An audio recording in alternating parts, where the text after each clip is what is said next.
Hoje, a gente vai mergulhar num campo que pode até parecer distante, mas que, na verdade, molda o nosso mundo todos os dias: a filosofia contemporânea. E esquece aquela ideia de algo empoeirado, preso em livros antigos. Ela está viva, acontecendo agora. Pois é, essa é a grande virada de chave, o coração do pensamento contemporâneo. É uma troca da busca por uma certeza absoluta, por uma tentativa de entender a complexidade do mundo. Bora ver como é que a gente chegou nesse ponto? Para a gente pegar bem essa diferença, pensa assim, ó. A filosofia moderna estava tentando construir um prédio, sabe, com uma fundação de concreto bem sólida, que servisse de base para todo o conhecimento. Aí chega a filosofia contemporânea e, em vez de só reforçar a estrutura, ela começa a procurar as rachaduras. A pergunta muda completamente. Não é mais o que é a verdade, e sim, peraí, como foi que a gente construiu isso que a gente chama de verdade? Tá, mas e aí? O que causou essa reviravolta tão grande no pensamento? Olha, não foi uma coisa só não. Foi uma série de verdadeiros terremotos históricos que chacoalharam o nosso jeito de ver o mundo. O que essa linha do tempo mostra é fascinante. A gente vê a filosofia respondendo diretamente ao que está acontecendo no mundo. Lá na virada do século XX, por exemplo, começa uma crítica àquelas grandes narrativas que tentavam explicar tudo. Depois veio o choque da Segunda Guerra Mundial. Nossa, isso abriu um debate ético totalmente novo sobre responsabilidade, justiça. E com a globalização, claro, as ideias começaram a circular e a se misturar. Fica muito claro que o pensamento não acontece numa agulha, né? Ele é forjado ali no calor da história. E essa nova era da filosofia, ela não vem com um manual de respostas. Pelo contrário, ela é definida por umas perguntas bem poderosas, que estão no centro dos debates de hoje em dia. A gente costuma pensar no poder como algo que está lá em cima, né? No governo, num rei. Mas a coisa é bem mais sutil. O poder se espalha pelas instituições, pelas normas sociais que a gente segue sem nem pensar, e até pela linguagem que a gente usa. É uma força meio invisível, que acaba moldando o que a gente considera normal, sabe? E na maioria das vezes a gente nem percebe. E a linguagem? Bom, o pensamento contemporâneo mostra que ela não é só uma ferramenta para descrever a realidade. Ela é uma prática social que, na verdade, cria e limita as nossas formas de pensar. Ela desenha o contorno do que a gente consegue imaginar. Isso leva a gente para um questionamento profundo sobre a justiça.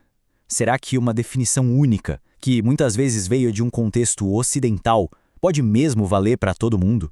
Perspectivas pós-coloniais, por exemplo, chegam para desafiar essa ideia, perguntando: justiça para quem e definida por quem?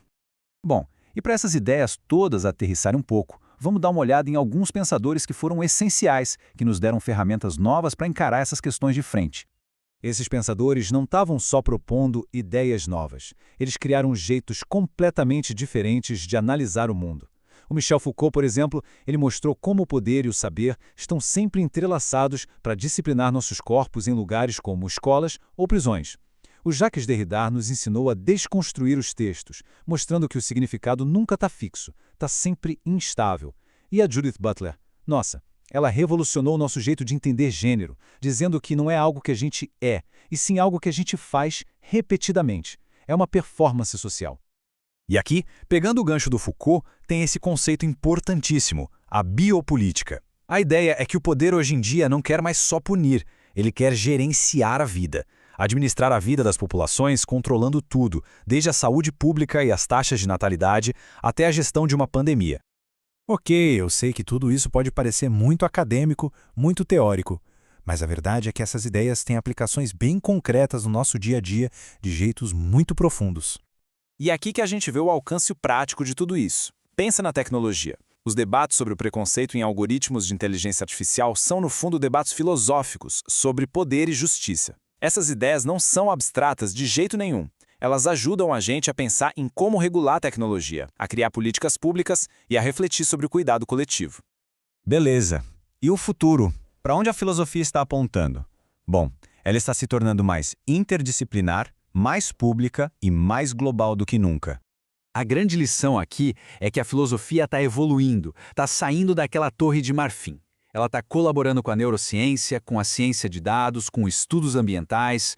O objetivo é se engajar de verdade nos desafios mais urgentes do mundo, buscando um diálogo que seja mais amplo, mais global e mais inclusivo.